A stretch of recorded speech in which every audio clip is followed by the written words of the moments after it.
You ask Tiger to solve. This deals with linear equations with one unknown. The final result is j equals -10. Let's solve it step by step.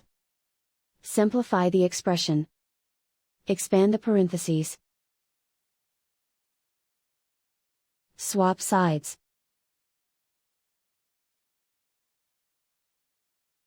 Group all constants on the right side of the equation. Add 9 to both sides. Simplify the arithmetic.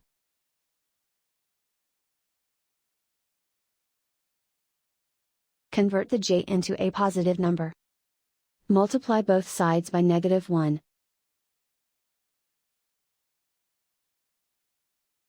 Remove the ones. Simplify the arithmetic. And so the final result is j equals -10.